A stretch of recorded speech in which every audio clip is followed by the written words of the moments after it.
മുതലപ്പുഴയിൽ ചർച്ച സമവായത്തിലേക്ക് പ്രശ്നങ്ങൾ ഉണ്ടാകില്ലെന്ന് മത്സ്യത്തൊഴിലാളികൾ ഉറപ്പു നൽകി. ഈ ഉറപ്പിന്മേൽ പോലീസ് ഹാർബർ എഞ്ചിനീയറിംഗ് വിഭാഗവുമായി സംസാരിക്കാൻ തീരുമാനമെടുത്തു.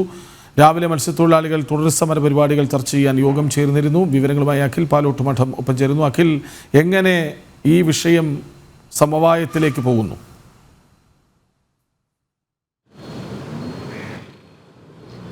ഒരു താൽക്കാലികമായ സമവാക്യത്തിലേക്കാണ് കൃഷ്ണരാജ് ഇപ്പോൾ മുതലപ്പുഴയിലെ പ്രശ്നം പോയിരിക്കുന്നത്. അതായത് കഴിഞ്ഞ ദിവസം ഡ്രഡ്ജിംഗ് നിർത്തിവെച്ചതിനെ തുടർന്ന് മത്സ്യത്തൊഴിലാളികൾ ഹാർബർ എഞ്ചിനീയറുടെ ഓഫീസ് ഉപരോധിക്കുകയും അവിടെ ചെറിയൊരു സംഘർഷം ഉണ്ടാവുകയും ചെയ്യുന്ന ഒരു സാഹചര്യം ഉണ്ടായിരുന്നു.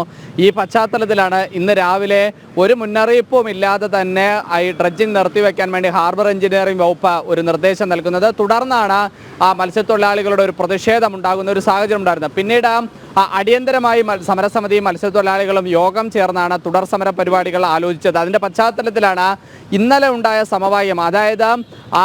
അതായത് പോലീസിൻ്റെ സാന്നിധ്യത്തിലായിരുന്നു ഈ സമവായം ഉണ്ടായിരുന്നത്. ആ സമവായത്തിൻ്റെ പശ്ചാത്തലത്തിൽ ഒരു തുടർ നടപടി എന്ന നിലയ്ക്ക് ഇന്ന് പോലീസ് സ്റ്റേഷനിലേക്ക് തന്നെ മത്സ്യത്തൊഴിലാളികളും സമരസമിതി അംഗങ്ങളും ഒക്കെ തന്നെ പോകുന്ന ഒരു സാഹചര്യം ഉണ്ടായിരുന്നു. ആ സാഹചര്യത്തിൻ്റെ അടിസ്ഥാനത്തിലാണ്, അതായത് പോലീസ് ഉദ്യോഗസ്ഥർ തന്നെ ഹാർബർ എഞ്ചിനീയറിംഗ് ഉദ്യോഗസ്ഥരുമായി ചർച്ച നടത്തി ഡ്രഡ്ജിംഗ് നടപ്പിലാക്കി കൊണ്ടുപോകാൻ, അതായത് ആ ഡ്രഡ്ജിംഗ് നിർത്തലാക്കാതെ തന്നെ തുടർ പ്രവർത്തനവുമായി കൊണ്ടുപോകാനുള്ള ഒരു സ്ഥിതിയിലേക്ക് എത്തിക്കാമെന്ന പോലീസ് ഉദ്യോഗസ്ഥരുടെ ഒരു തീരുമാനത്തിൻ്റെ പശ്ചാത്തലത്തിലാണ് ഇപ്പോൾ ഇത്തരത്തിലൊരു സമവായത്തിലേക്ക് മത്സ്യത്തൊഴിലാളികൾ എത്തുകയും പിരിഞ്ഞു പോകുന്ന ഒരു സാഹചര്യം ഉണ്ടാവുകയും ചെയ്തത്. എന്തായാലും നിലവിൽ ആ മത്സ്യത്തൊഴിലാളികൾ സമരം അവസാനിപ്പിച്ച് പിരിഞ്ഞു പോകുന്ന ഒരു സാഹചര്യം ഉണ്ടായിരുന്നു. ഒരു സമവാക്യത്തിൻ്റെ അടിസ്ഥാനത്തിൽ തന്നെയാണ് ആ പിരിഞ്ഞുപോകൽ ഉണ്ടായിരിക്കുന്നത്. എന്തായാലും വരും ദിവസങ്ങളിൽ ഡ്രഡ്ജിംഗ് നടന്നില്ല എന്നുണ്ടെങ്കിൽ, അതായത് മൺസൂൺ അടക്കം വരികയാണ്, വലിയ ശക്തമായ രീതിയിൽ മഴ വരാൻ പോവുകയാണ്. അപ്പോൾ ആ തരത്തിൽ എന്തെങ്കിലും ഒരു കാലതാമസം ഉണ്ടാവുകയോ ഡ്രഡ്ജിംഗ് നിർത്തിവെക്കുകയോ ചെയ്താൽ വലിയ സമരവുമായി മുന്നോട്ട് പോകാൻ തന്നെയാണ് നിലവിൽ മത്സ്യത്തൊഴിലാളികളും സമരസമിതിയും ഒക്കെ തന്നെ തീരുമാനമെടുത്തിരിക്കുന്നത്. എന്തായാലും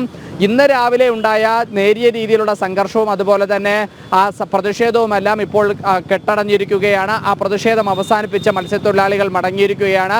സമവാക്യത്തിലൂടെ തന്നെ, അതായത് പോലീസിൻ്റെ സാന്നിധ്യത്തിൽ നടത്തിയ തീരുമാനങ്ങൾ പോലീസ് തന്നെ നടപ്പിലാക്കണമെന്നൊരാവശ്യം മത്സ്യത്തൊഴിലാളികൾ മുന്നോട്ട് വെച്ചുകൊണ്ട് ആ പശ്ചാത്തലത്തിലാണ് ഇപ്പോൾ കാര്യങ്ങൾ അവസാനിച്ചു പിരിഞ്ഞു പോയിരിക്കുന്നത്. കൃഷ്ണരാജ്, ശരി. മുതലപ്പുഴയിൽ ഡ്രഡ്ജിംഗ് നിർത്തിവെച്ചു, അവിടെ സമവായം ഉണ്ടാകുന്നു എന്ന വിവരമാണ് അഖിൽ പാലോട്ടുമഠം നൽകുന്നത്. താൽക്കാലിക സമവായം.